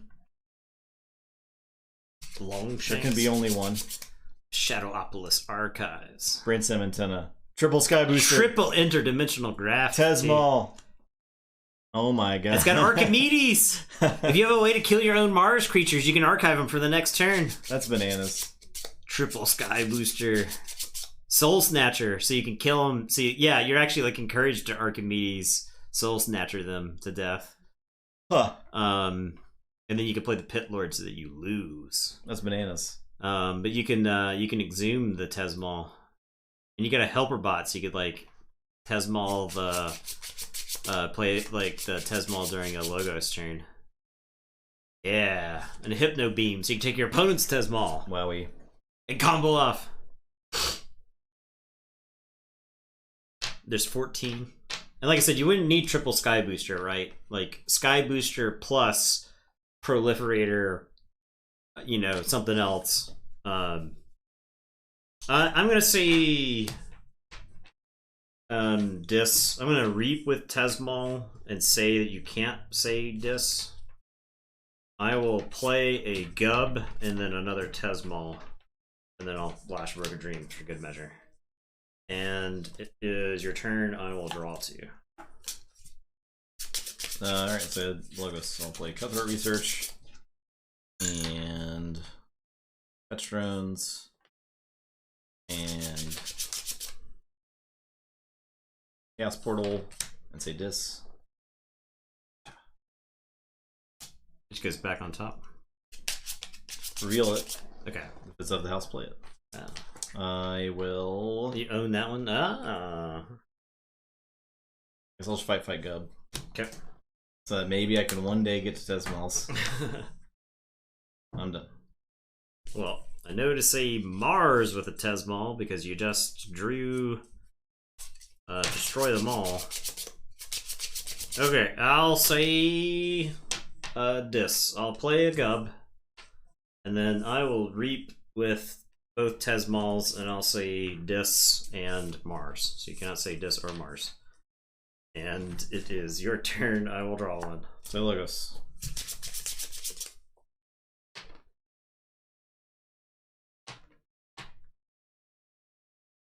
Can I win the game before Justin can Chaos Portal his way out of the situation? Say Mars. Oh, yes. Oh, Beam Buckler, no! It says move him to a flank. Yes. So I could boom move. It says move him to either either flank. Alright, so I have to shoot that one. Yeah. Okay. Then I'll use Fetch Drones. Top 2 cards. Can't believe this. Okay, Can't believe this garbage. I'm over here trying to make sure Justin can't play the game. And he's finding his way out of it. I am going to say Mars. I'll play Vizima Think Drone and Zizek Shockworm. And I'll play this Mothership support. And I'll discard Sample Collection. And it is your turn. I'll draw 4. I'll say Mars. Destroy them all. Boom, boom. Hey, draw small. Actually, I'll get Lash. Okay. I will Containment Field onto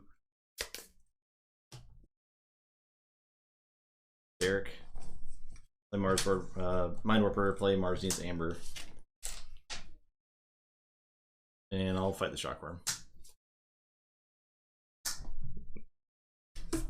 I will reap. Your turn.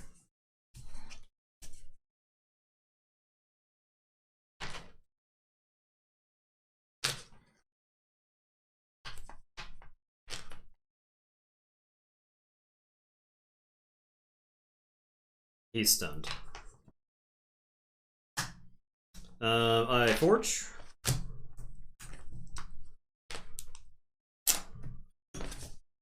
I am going to say Sanctum. 3 markets for 3. Mars, this, Logos.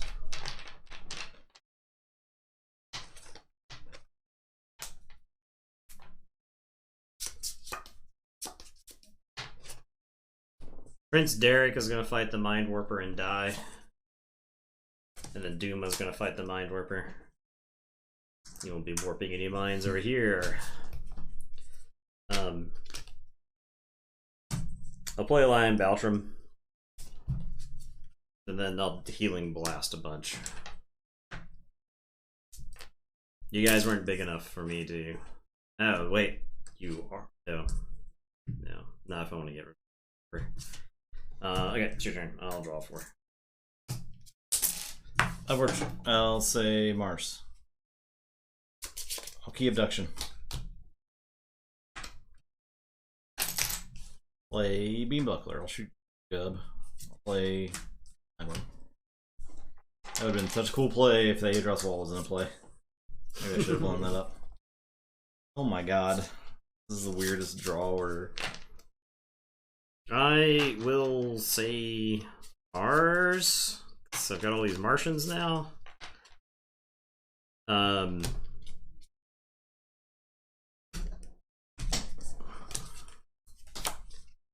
No, Beam Buckler. Because I'm gonna Beam Buckler your Mind Worm.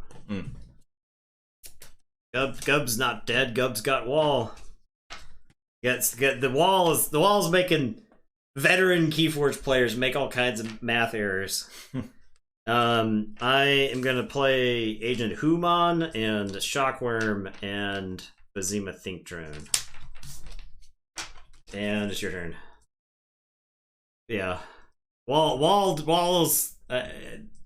I refer to Hadros Wall as Hadros Oops all the time, and I'll say Mars. I'll play Stormcrawler and Zorg, and I'll have Mindworm fight the Lion.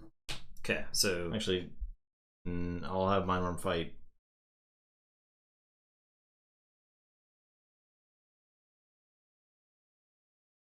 Human? Yeah, I'll fight Agent Human.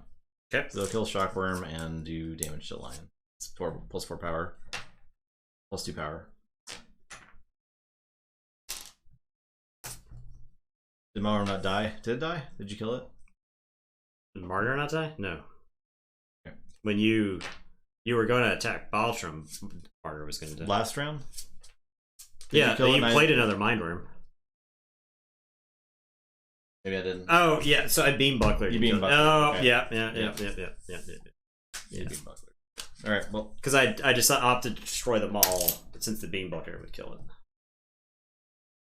Azorg. Well, that's stunned. Excuse me. Okay.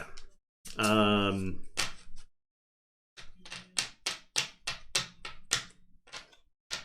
just gonna do this because it's cool. I'm gonna Poltergeist your Chaos Portal. And I'm gonna say this. I will fight the Stormcrawler. Do 6. It's got armor. It takes spirit. I will Misery Exploit for 1. And then I will play Spider. And then I'm going to Exhume a Tesmal. No. Derek. Yeah.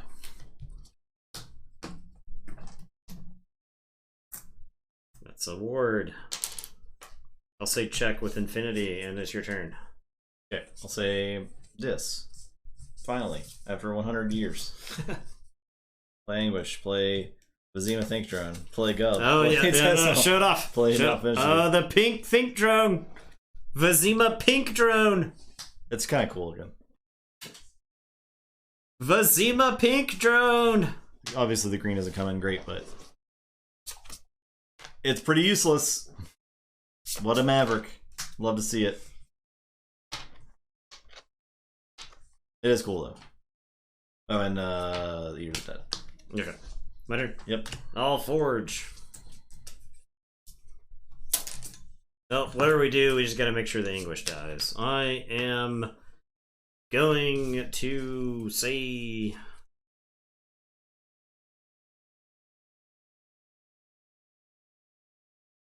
Does Mars do it? I think Mars doesn't do it.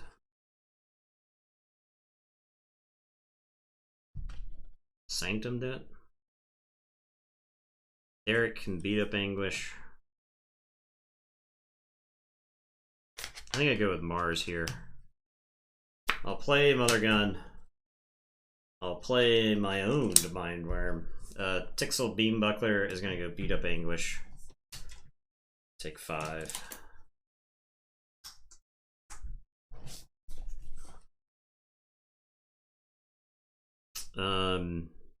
Vizima Think Drone is gonna reap. You got the Stormcrawler still. I'll have Shockworm go beat up the Stormcrawler. And then I'll reap with Vizima Think Drone and archive the Beam Buckler. So Gov explodes. And then I am going to reap with Agent Human and stun Tesmal. I'll stun my Gov. We'll pretend like I did that first. I'll stun my Gov and then your Tesmal and then Gov will explode. Yeah, it's your turn. I'll play check with 7 and I'll draw 2. I lose. I had a Schuler. Oh. That's it. This deck was pretty bad.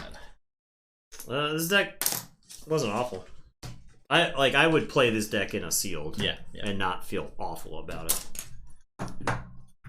That's why AoA Sealed is the best. Like this Sanctum Dis Mars, like there's no way people would have banned that. No. Boom. The 3-deck seal. I do like this Archon. I'll show you this Archon. They got a cool like scythe hand. Yeah. Very cool. Alright, that's it. That's our stream for today. There you go. Podcast mode, Gencon report, plans about the future, some AoA Sealed. Yep, so Sunday, big day. First G1. night. G1 night 1. I gotta go find some of those decks. Me too. Mealhead? I have no idea where the deck is. It's a cool deck. Mealhead is a deck I'm glad I'll get to play again. Because it is such like a high roll deck. So those are gonna be some fun games, I think. It's got a lot of potential. I mean, I'm very, very excited about this tournament. Looking I hope forward everyone to else is too. I think it'll be a different type of Keyforge than we normally play, and we're keeping with our tournament format type things, and but a different type of tournament, which is exciting. Funny enough, it was Queen that did the Highlander intro music. Yeah, Queen, very good band. We for research, we watched the first episode of the Highlander TV show. Very good. And honestly, I gotta say, for a 1992 USA Network, I believe it was on USA Network. For a USA Network 1992 show, I see why the show got 6 seasons. Yeah. It's not awful. If you want to show... I think you could definitely do Highlander now and make it interesting. The budget they're working with is obviously like nothing. Yeah, right? Apparently there is a Highlander revamp in the works with Henry Cavill. Yeah, that sounds great, actually. Heard. That sounds great. I don't think the Highlander property is one without value. No, not at all. I think there's a lot of really interesting things you can do with it. So, yeah, I know. Yeah, well, that's the. I'm sure there are some trash episodes, no doubt. Oh yeah, I mean, but like any show from that series, like it has its gems. Yeah, I mean, because I was looking at like the IMDb episode ratings, and there were like 10 episodes that were like 9+. And I know that's not like an effective metric. That's like in the bounds of Highlander, the show's ratings. Yeah, right? But it was the same thing with Babylon 5, right? Babylon 5, I was looking at the ratings, and like episodes I thought were like pretty good, but it was like pivotal in the series, like for plot stuff like that. We're like 8.9s or whatever. Yeah. And there's like a lot of stuff that happened. It's not like DS9 where it's like arguably one of the. So the highest rated DS9 episode is In the Pale Moonlight. And then like the second highest one is the flashback episode. That was like the 30th anniversary one.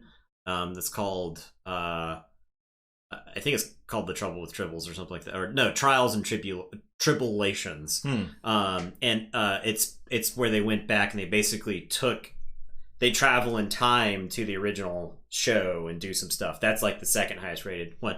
And there's like a bunch of stuff like that that's all in like the 8 to 9 period. But it's like apples and oranges, right? Because it's like Star Trek fans are arguing over what counts as a 9 episode, whereas like Highlander fans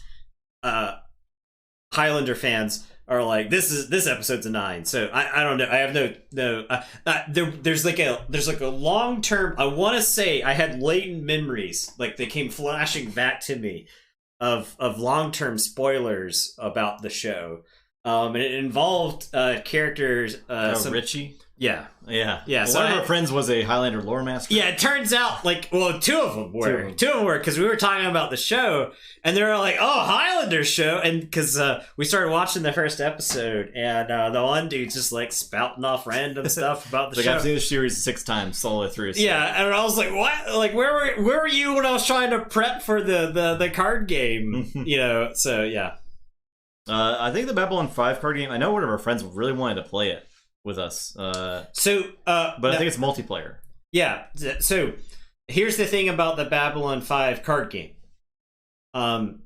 It was balanced around 4 players. So if you play one person versus one person just starts winning. Yeah. Because it was meant to simulate you're representing the faction on Babylon 5. And it was a lot like the Star Wars and Star Trek card games, where if something happened on screen, they wanted to give you the ability to replicate it in the game. So, the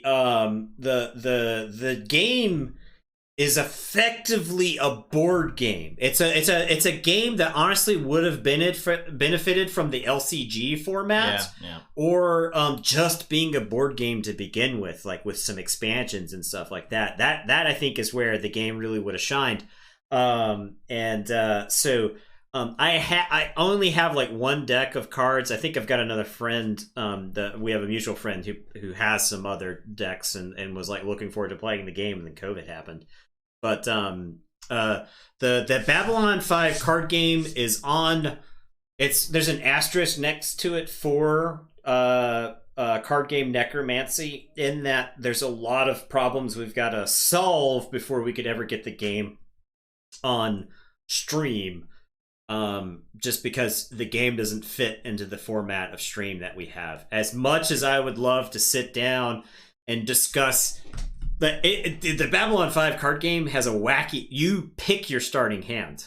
Okay. It's only 4 cards, and you have a finite number of resources, and cards cost like equivalent to their power level, right? So if you want something insane, you can be in your starting hand, but you can't play it for like 4 or 5 turns, because the first couple of turns kind of have like a script to them. Yeah. Because you're just like slowly, you have to like accumulate your resource to win the game. You need 20 influence or whatever to win the game. And your influence is also like what you pay to get characters into play. And you can spend influence to like build more influence. But you have to like tap your ambassador. You have to tap like what's known as like an inner circle character. So it's like this person spending their time consolidating power, and that's like their turn. And like I want to say exhausted characters in the game are susceptible to being attacked. They're basically reaping. Yeah, they're reaping to generate. So yeah. Yeah. In the realm of newer card games that we were gonna play, of course, SoulForge. Hopefully, we'll get a demo of that. Yeah. That should be in the works too. So hopefully, and keep your eye out for that. Our roommate and our other friend are really into the My Hero Academia UFS thing, so we're probably gonna get some of that and showcase it off on stream. I'm actually full disclosure. A longtime fan of the UFS system, and the reason I haven't featured UFS on Card Game Necromancy is because technically it never died. And it's died multiple times and been resuscitated. Yeah. But the game's still been published forever. So yeah, and it has one of the coolest prizes in gaming, where they would make a card after you. They would make like a fighting game character for you to be in the game. So. That's pretty cool. Godzilla UFS? I think that was the Mortal Kombat game. Justin and I were actually discussing some other potentials for Card Game Necromancy. I think the Godzilla game was the same system as the the Godzilla game was a different one. It is the time system or whatever. I think I know what you're talking about, Lord Farquaad. The Godzilla game from like 3 years ago. It's like roughly 3 years ago. There's like a time system in it. The game's okay. Yeah. So we are talking about the same one. The system sounded interesting to me. I was like, oh, that's it. Like, it was one of those where I like looked at it. I saw it was a Godzilla thing. And here's the thing about Godzilla products. When I worked at the comic store, the Godzilla products, you had your Godzilla fans, and what you did, you just printed Godzilla on something, and they were like, "I gotta have it," and they're like, "Looks good to me. Wrap that up. I'll take it with me." So, Godzilla, my eyes just gloss over Godzilla products most of the time. I still, to this day, am confused as to how the original Godzilla film, beautiful allegory for the horrors of nuclear war, turned into what it turned into.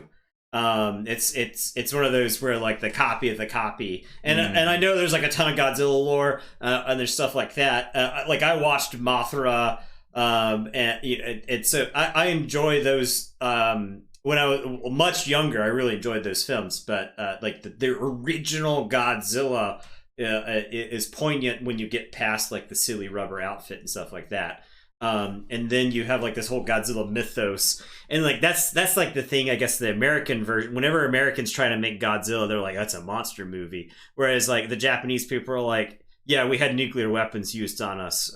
When you like, Godzilla is woken up because of nuclear weapons testing, and the only thing that puts him back away is nuclear weapons testing. So it's like this really and Americans are like, whoosh, just right over their heads. Americans are like, look at the monster, so yeah. Other game I wanted. Sorry, I was looking at Gencon. It was the Vampire Masquerade card game by Renegade. I've heard it's pretty good. I kind of just want to get the starter set and try that out. Chrono Clash, that's what it was. I knew it was a time-based system. I knew it was the system name was time-based. So while we're just exploring stuff, that might be a game I pick up. One of the guys I work with was saying that he apparently really enjoyed it, because I've heard good things. I like the vampire area. He went to Gen Con. He said he had a blast because he picked up the vampire expansion. Yeah, it was released there. We thought about getting it, but it wasn't releasing till like 1 p.m. that same day. We were there at noon, so we were going to wait. I did find out, Yolker. I did find out what the Sword Master system is.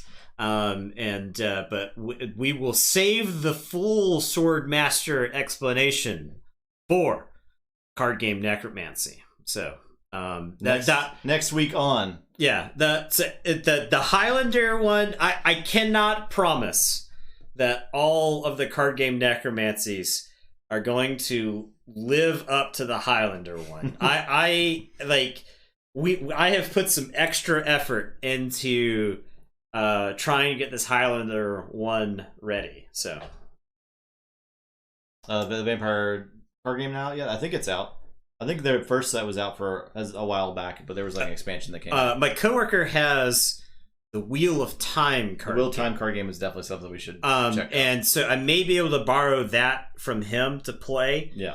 Am I going to read the series as a prerequisite to this? Don't worry about it. Oh no. We'll just print the entire time. I'll just refer to other fantasy series.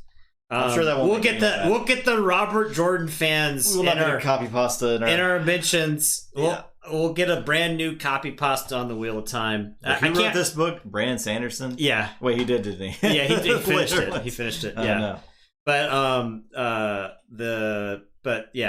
Wheel of Time is it's penciled into the likely at some point one. Babylon 5 is in the. There's like multiple. We got a Kanban board for the card game necromancy going on right now, right? We got the in progress column. Those are all basically guaranteed.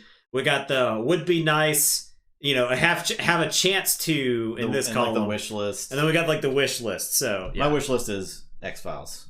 Got to have the X-Files. So all right, dope. That's it. We get to threaten to tear out each other's livers and eat it the whole night. I need to go watch wrestling really bad. Yeah. So we're done. And the amount of wars that I have opened, because it was $10 at Ollie's for boxes, has been absurd. So I've got cards scattered through all my room. We're done. We're out of here. See you on Sunday for G1.